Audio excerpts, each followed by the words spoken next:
waaw ci jàngate bi ndax la xew dimanche ba léegi moom la ñuy waxtaanee muy rawatina Idrissa Seck président parti Rewmi nommé léegi mu nekk président conseil économique social environnemental xëy na am na ñum bett léegi nag ànd bi diggante Idrissa Seck ak Macky Sall Ablaye est-ce que mën nañ cee njortu fii ak 2024 mu am lu mu ci leeral. ñu ngi def lu jafe nag parce que gis nga politique bu Sénégal dafa mel ni day défier logique analyse ak gëstu parce que léeg-léeg du tegu ci dara loo xamante ni mooy code yi nga xam ne nii moom la ñuy xoolee science politique logique ak interprété mais du tere foog ñu jàngat ko quand même ah léeg-léeg moom nit ñi dañuy def mooy que li ñuy wax rek comme dañuy def te duñu nawloo ñi nga xam ne ñoom la ñu àndal c'est-à-dire amul waxtaan amul yaatal amul gëstu teg ko ci stratégie yoo xam ne yu leer lu dul bopp ak sa bopp rek loolu mooy tax xëy na léeg-léeg dina jafe am ay clé pour gëstu ko mais li am ba des mooy déggoo bi nga xam ne am na diggante président Macky Sall ak Idrissa Seck allah kulli xaal li ko lal li ci kanam la li ci kanam nag gën kaa gàtt 2024 la te loolu mënuñu cee dem ci ñoom ñaar ñëpp déggoo tey ba pare nangoo ànd ni bu ñu ca yeggee ku nekk day samp faw ci li nga xam ne nii waxtaane nañ ko déggoo ci am na ku ci renoncer dara bi mooy président Macky Sall ba fi mu toll nii dañoo xamul woon ndax 2024 mu ngi ci yem déet waaye acte yi muy posé yëpp acte mu ngi ci la ñu xalaat ni mu ngi ci ba léegi déggoom ak Idrissa Seck bi nga xam ne il fait pas mystère idi foo président jàlle yaakaar na ni beneen bi moom lay doon mu ngi woon ci yoonu 2024 ba léegi seen ànd faw lijjanti nañu ci li jëm ci 2024 ana nan la ñuy àndee kan mooy jàppale kan parce que loolu rek moo ko mën a lal gisuñu leneen bu dul tamit am ku renoncer pour l'autre mën na indi lu bees quand même ci configuration politique bu Sénégal xam nga souvent fi élection lii am mooy bu ñu demee bay xalaat deuxième tour souvent candidat opposition bi yëpp balaa ñuy dem élection sax dañ naan le mieux placé opposition moom la ñuy jàppale recomposition bi mën a indi mooy mën na am tey bu ñu weesoo lii mu am reconfiguration dans le camp de la majorité mu am ñoo xam ne ci ku jege la ñuy nekk bu ñu demee deuxième tour ñu ne ah ñun nag waaye ji la ñu gën a jege ñu xalaat ni kon mën na doon sax ay candidats pluriels yoo xam ne ñu ngi fi nekk ci biir langue gi mais bu ñu demee deuxième tour ñëpp dootuñu bootoote ci kaw ki nga xam ne mooy candidat opposition parce que souvent président yi nga xam ne ñoo nekk en place lii seen hantise mooy ñu yóbbu leen deuxième tour parce que dañ leen di sot ni ñu sotee woon président Wade ni ñu sotee woon Abdou Diouf loolu mooy hantise u gis nga Afrique yëpp la sax président yi kenn du ci bëgg a dem deuxième tour ku kaw bi ñu ko inventé ba léegi da ngay xam ni soit nga gagné premier tour wala bu ñu la yóbboo deuxième tour sot la mais li muy indi mooy dana am finalement reconfiguration boo xam ne dana am ñu bootu ci le camp présidentiel jàppale ko ñeneen ñi bootu ci opposition mais su ñu yemee ci cas de figure boobu yow jàpp nga ni Idrissa Seck ci contexte bi cheminé ak pouvoir bi pendant 3 ans dem ak moom élection contre le candidat du pouvoir est-ce que yaakaar nga ni parti bi dina li mu amoon en termes de suffrage dina ko mën a maintenir quand même di xeex ak koo xamee ni déjà yéen a nekk ba pare nga bëgg a ñëw di contester bilan di concourir contre moom. histoire politique du Sénégal wane na ni ñi def ay affaire de pour reprendre un terme de Idrissa Seck tortuosité c'est-à-dire jubal nit ñi fenn ba mu neex la nga dem feneen parce que ala kulli haal loolu lañ ci mën a jàngat parce que gëmloo nit ñi ni damay xeex nguur gi ba jékki-jékki nga dem fa amul jàngat bi gën a gàtt mooy trahir nga conviction yi nga xam ne moom nga doon demee wala boog xeex ba nga xam ne moom nga doon jógee gën kaa gàtt loolu la buñ ci bëggee wax leneen mën nañ ci yokk leneen mais comme moom moo inventé woon terme boobu tegoon ko ci deru koo xam ne nekkatu fi yàlla na yaxam sedd tey moom mooy taxaw ci place u champion tortuosité boobu te loolu jàngat boo mën a jàngat ci kujje gi fu mu amee day wàññi ka ko def du ko yokk Djiboka dem si yàlla si ba mu ko defee daanaka ci la perte li nga xam ne yëpp doole loolu parce que Djiboka bi mu njëkkee présenté wu élection législative dafa am groupe parlementaire c'était inédit lu musul woon am la nga xëy nga créé am lu toll groupe parlementaire ci assemblée nationale Union pour le renouveau démocratique mais ba mu defee la nga xam ne def na ko digganteem ak Abdou Diouf en 2000 ba ñu ca jógee presque jaratul woon dara yemul ci ñooñu rek ku ko mës a def daf laa wàññi donc tey xëy na président Macky Sall li leer mooy maître du jeu gis ni Idrissa Seck moo yore carte gi loolu moom ñiy fowee seen xel ñoo koy def moom tey yóbbaale la président Macky Sall mooy maître du jeu maintenant li mu ci séentu mooy xëy na dana ko dindil un potentiel adversaire c'est sûr wala boog un potentiel opposant boo xam ne parce que Idrissa Seck lu mu bon lu mu mën di nekk bu jàkkaarloog yow quand même problème la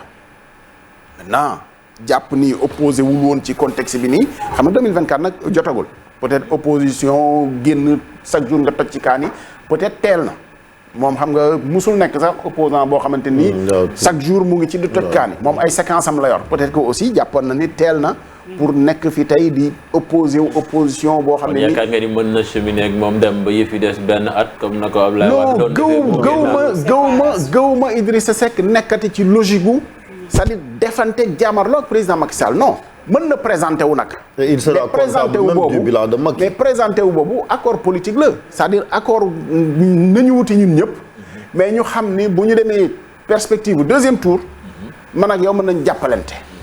te loolu c'est très important et ça peut être décisif parce que mooy li ma doon wax sànq perspective bu deuxième tour fu ñu ci demee antisu président yi la pour ñu leen di sot parce que ñëpp ci kenn la ñuy bootu tey xëy na président Macky Sall loolu lay jéem a yaatal kenn xalaatul parti socialiste même ni mu nekkee ak alliance ak APR tey jafe na pour xalaat parti socialiste bañ am un candidat mais tey ku ne xam na ni parti socialiste tant que yi mu taxawoo même bu amee candidat ci élection présidentielle bu ñu demee deuxième tour parti socialiste mën na ne APR comme ñoo génn nag ñoo nekkoon ba léegi man du ma jàppale candidat opposition bi nga xam ne moo qualifié ci hypothèse bi nga njëkk a teg il faut kenn renoncer Macky Sall moom su renoncer candidature am maanaam yëkkati Idrissa Seck est-ce que cas de figure boobu ça peut se présenter. parce que ku nekk ci ñoom dafa am handicap bu rëy président Macky Sall guddi yi yëpp ba fa ñu jëm xamul lu muy lijjantee problème mu dugg ci troisième mandat. bëgg na ko moom loolu kenn umpuleetu ko wala boog ñi bëgg gëm lu leen neex ñoo ko gëm mais ni bëgg na ko mais. troisième mandat bi nu ñu koy lijjantee maanaam nu mu ciy bokkee fu mu ñuy jaar parce que moom amatul doute ci bu bokkee dina gagné te lu mën a nekk la parce que il a le peuple du maquis de voilà mën na ko gagné bu ñuy waxal yàlla rek teg na fi loo xam ne waaw maintenant enjeu bi yëpp mooy bokk bi ni moo amee Guinée nga xam ne Alpha Condé enjeu mooy nekkoon bokk moom bu bokkee xam ne nu mu koy lijjantee Côte d'Ivoire ak feneen loolu mooy problème bi donc am na un écueil majeur pour président Macky Sall parce que bokk bi def naa moo gën a metti ci moom pour gagner élection bi bu demee mën na ko gagner comme n'importe qui comme les autres candidats xëy na sax moo gën a placé parce que c'est le candidat du pouvoir ak yeneen et puis mën na fi lijjanti yeneen i alliance sax ci diggante bi gis nga mu ngi consolider ay alliance am bon peut-être mu ngi séparé ak ay nit mais nit yi muy séparé wul aussi n'ont pas fait la preuve de leur base politique bu weesoo Aly Ngouille Ndiaye bi nga xam ne mu amoon na base bu leer Linguère gagné ko avec son mouvement bi mu amoon bi mu seeyal sax ci biir APR mais ñeneen ñi xëy na defuñu woon seen preuve am base bu dëgër ak yooyu peut-être ay kàngam la ñu woon boo xam ne moom président Macky Sall moo leen ko def mu yaakaar ni aussi bu leen ko dindee xëy na duñ ko yàqal dara mais bu weesoo loolu moom. mais là est-ce qu'on peut s'attendre à une rupture wala sax des ruptures mën nañu ko waxee noonu entre parti bi muy réew mi ak peut-être ses alliés wala sax au-delà de ses alliés ses militants parce qu'on a vu quand même que nouvelle bi mu tombé c'était la surprise générale pour beaucoup ñoo xam ne ils avaient voté pour Idrissa Seck en 2019 ils ont exprimé leur déception via les réseaux sociaux et tout donc est-ce qu'on peut s'attendre quand même à une rupture wala peut-être parti bi jaaree fa am ay jafe-jafe. rupture coalition Idy moom defe naa ni suul nañ ko tey. naax saay. waaw parce que le premier signe mooy bi muy def conférence de presse am gisoo fa benn membre coalition Idy. alors que d'habitude lu ñuy mën di def. ñoom Malick Gakou ñoom président Pape Diop ak ñeneen ñu ngi fa. voilà te wax nañu sax ni yëguñu. mais ñàkk yëg bi gis nga dem na ba ci biir parti Idrissa Seck parce que ña koy waxal ba ñu xëyee ñoom ñu wax ni non xalaatuñu réew mi am benn yoon lu muy jëflante ak président Macky Sall donc nawloowul sax ñi mu àndal ci biir réew mi nawloowul ñamu bokkal coalition Idy parce que Pape Diop gis nañ ko tey mu ne yëgul ni ko presse bi yëgee. am sat sorti bi c'est-à-dire loolu moom point de rupture yi ci coalition Idy moom defe naa jeex na. depuis présidentielle bi d'ailleurs. réew mi faw mu am ay remous yi sax day dem ba ci responsable yax nga xam ne yaakaar nañ ñoom la ñu waroon yóbbaale te yóbbaale wuñu leen parce que yooyu yëpp day créer ay frustration te li tax muy créer frustration ñàkk koo waxtaane parce que ñàkk waxtaane bi feeñ na ci ñàkk a wekk ñi ngay àndal ànduñu ànd nawle buy nas moom kott lay doon bu sottee xëy na mu xool ku mu yóbbaale wax nañu ni bu sotti woon Babacar Diop moo doon yóbbu place Yankhoba Diattara donc loolu frustration la Yankhoba Seydi tey mën na taxaw ne may man ndekee li may xatraa yëpp di nas ñu ngi nas sama ginnaaw te yëguma donc première frustration la ligne de rupture yi loolu lay doon beneen bi nag gis nga parti yi ànd ak ñoom ci seen bopp tey seen problème dañ ko waxtaan ak suñuy invité mooy lan mooy ligne parti yooyu te parti yooyu bu ci jël ligne Idrissa Seck day toj comme ni réew mi nar a amee problème léegi sympathisants yi nag ñi voté loolu ñi amoon. non sympathisant moom gis nga fii moom c'est-à-dire xamal lan la. ay waxi sympathisant nañ ko bàyyi sympathisant yi moom kenn xamul fu ñu leen di classé ku nekk nag am nga sa capital. sympathie waaw mais moo tax ma ne la ku nekk am na sa capital sympathie gis nga président Macky Sall faloo li mu théorisé mooy sama coefficient personnel moo ma fal. gis ñàkk jox cër xëy na ñi ko àndal ba jàppale ko les premiers mots mooy wane ni c'est élément de langage la woon sax ci plateau yi ñi mu yónni yëpp ci plateau yi dañ doon wax président a été élu sur son coefficient personnel maanaam ñun ñu ko jàppale yëpp non ñun peut-être indi luñ ko dara coefficient personnel la moo ko fal loolu mooy parti yi nga xam ne ñoo nekk sax ci coalition Idy bi da ngay gis ni xëy na Idrissa dina waxtaan njiit yi waaye ku ne xam na ni dana am lu mu déy Malick Gakou quand même bon maintenant Malick Gakou nu muy def ba lenge gars yi problème la parce que buy dem moom condom mënul dem parce que danaan parti laa yor mais ñëpp ci gisul seen bopp mais mënuñ ko topp et puis nag bu ñu bëggee am lu ñu gëm logique bi ñu nekkoon ci la ñuy topp logique gu nguur gi lañ fi bëgg a jëlee jëflante wuñu ak Macky Sall.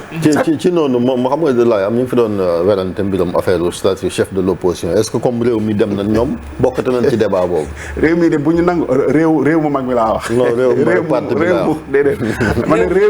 réew mu mag mi bu ñu nangoo ñu jël puisque enjeu statut chef de l'opposition aussi budget la ak yooyu yëpp bu ñu nangoo ñu jël suñu xaalis. jox ko koo xam ne mu ngi ci keppaaru président de la république ba pare ne mooy opposant waaw loolu nag moom vraiment yaa ma neex la et puis beneen question bi tam mooy coowal troisième mandat bi parce que parti mu mel ni réew mi yaa ngi wax renoncement 2024 mais est-ce que xel mën naa nangu ñoom ñuy nangu ku mel ni Macky Sall di xalaat affaire mandat bi étant donné que ku ne déet moom gis na la cee fekk mooy dàq. waaw mais non fi mu toll nii ñoom mënatuñoo taxaw fenn ci ne ñu ngi xeex troisième mandat ma tu sais loolu ala kulli haalin ku ne xam na ni lu ñu waxtaanee la. c'est-à-dire Idrissa Seck mënul dugg te waxtaaneewul loolu ak Macky Sall quand même. dugg bi du dugg tey rek. Idrissa Seck wax na ko que y a eu beaucoup de rencontres yoo xam ne toog nañ ñoom ñaar di waxtaan. et j'imagine que newul. conseil économique et social ak ñaari poste ministre moom moo waral rencontre yooyu yëpp quand même ban impact la Idrissa conseil économique et social am ci la marche de l'État nañ waxante dëgg bu ñu naxante conseil économique et social yow décret ba la fa teg bu xëyee bu ko neexee falu la sax du sax situation Mbaye Jacques Diop ba nga xam ne loi moom mayetuloon président Abdoulaye pour mu dindi ko président conseil CRAES tu vois c'est pas la même chose donc fii falinu Idrissa Seck lenn loolu moo ko laal waxtaan ci li ñu jëm allah kulli xel waxtaane nañu 2024 gëm naa ne nag ñoo cay ànd ci ban anam la ndax ku nekk day samp ñu boole perspective deuxième tour lu ñu am ndax man président Macky Sall defagu fi signe bu wane ni bokkul 2024 maintenant lii écueil bi ci moom mooy fan lay jaar ba bokk ci troisième mandat parce que quand même résistance yi bari na te résistance su Sénégal moo gën a nar a gën a farouche yeneen résistance parce que aussi peuple bu ne day jàng ci li xew feneen ni ñu jàngee ci feneen ba bàyyi mu président yeneen yooyu rëcc ba présenté wu xëy na Sénégal du ñu ko nangu mais bon loolu mu ngi ci kanam lu ne xaj na ci très bien merci beaucoup Ablaye Cissé ci jàngat bi nga décédé ak ñun ñu wéyal info du matin invité bi léegi ak Chérif.